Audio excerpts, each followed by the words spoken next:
This is a video for the Grade 1 Studies Celebration by Anne Crosby. I'm going to play it through first.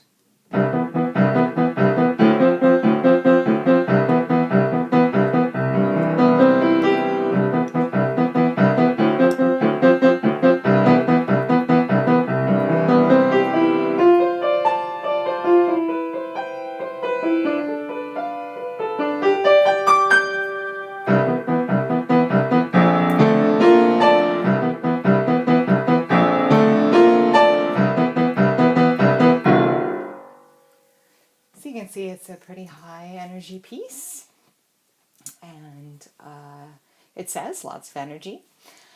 The first part you should think about in this piece is how the hands coordinate. So in the very opening we have left, right, right, left, right, right, left, right. So you want to practice doing that several times in a row. Left, right, right, left, right, right, left, right, left, right, right, left, right, right, left, right, left, right, right, left, right, right, left, right. Okay, once you're comfortable with that, it becomes much easier to learn the piece. So I would take a couple of minutes and get comfortable with that, just how the hands work together for the A section of the piece. So I think you can see my low C down here. It's got a big range, so it's kind of hard to follow it through. But hopefully you can see it. Our opening position is these 2/5. The left hand has low C to G, so not the very bottom C on the piano, but the next one up, low C and G, and then the right hand has the E and the B, and they play those fifths, left, right, right, left, right, right, left, right, with those staccato fifths. And once you've done that, you move up a step, so the left hand's on D and A, and the right hand's on F and C, and you do the same pattern, left, right, right, left, right, right, left, right, and then we move back down to the original position. So we've got these two positions, this one here, up a step, and then back down to your starting spot. So you can practice the hand position changes and get comfortable with them, and then work on this little section, left, right, right, left, right, right, left, right, up, back. One more time. 1, 2, 3, 4. 2, 3, 4. 1, 2, 3, 4. 1, 2, 3, 4. Once you're comfortable with that, you can go on to the next little bit, which is the 5th again, but broken this time, ascending. And then we cross over so your pinky's on middle C, and we just break the triad up.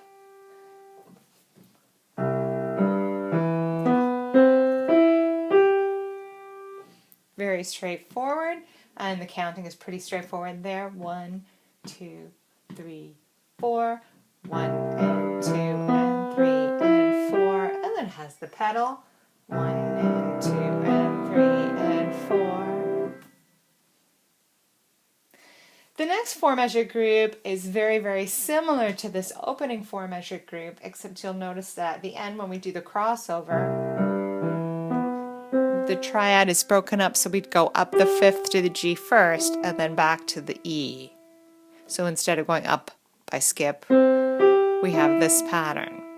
So I'm going to play you the next 4-measure group. As I said, it starts off the same way. Back,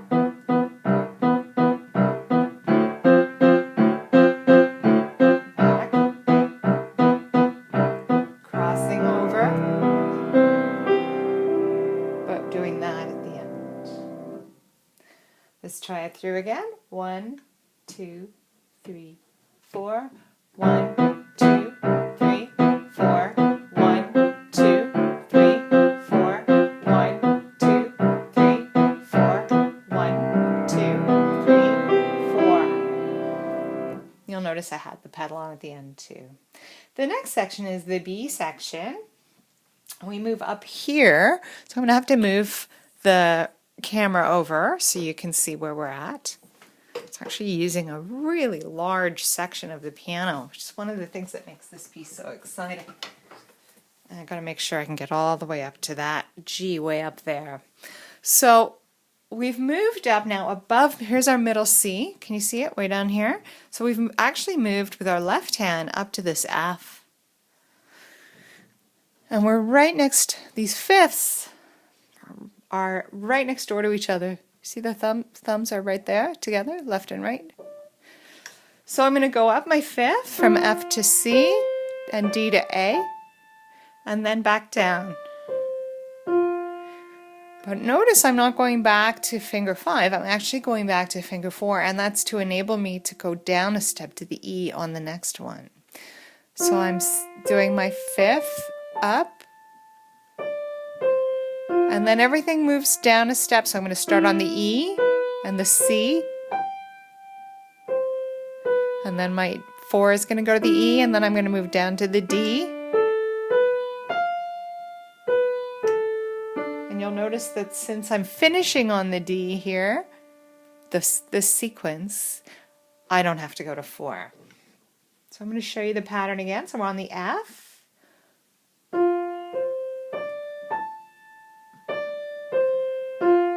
to the E,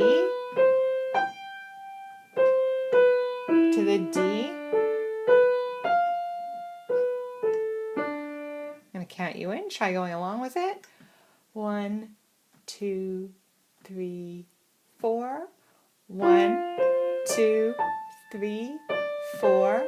1, 2, 3, 4. 1, 2, 3, 4. Once you're done with that, both hands move up to the G, this fifth on the G, and we just ascend, G, D, and then crossing over to this high G.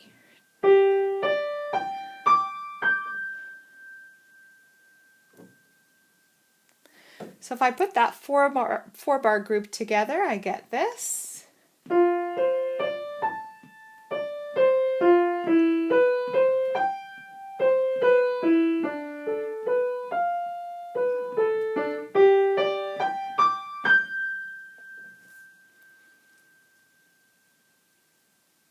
Next part, our final section, is using the very same pattern that we started with. So I don't really have to show you too much of it, but we only do it once. We do this left, right, right, left, right, right, left, right, but only once. Left, right, right, left, right, right, left, right. I got mixed up in there. Only once. And then our left hand goes to this fifth that uses a B flat and a D. Can you see that? So B flat and B flat and F together. Then the right hand does a fifth on the D and A. So we have B flat, F, and D and A.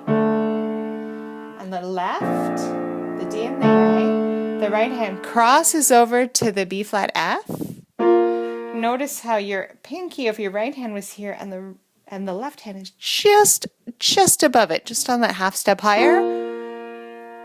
And then the right hand plays the D and the A up here.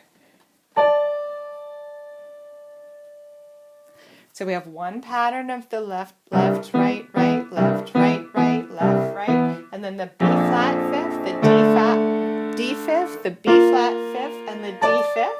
Then we do it again. Same thing, B flat fifth, D fifth, B flat fifth, D fifth. And then we play the very lowest C and G to end the piece. Okay, so the camera can't give you the whole thing, but I think you'll understand how to do that final section. So this is the final section through from start to finish.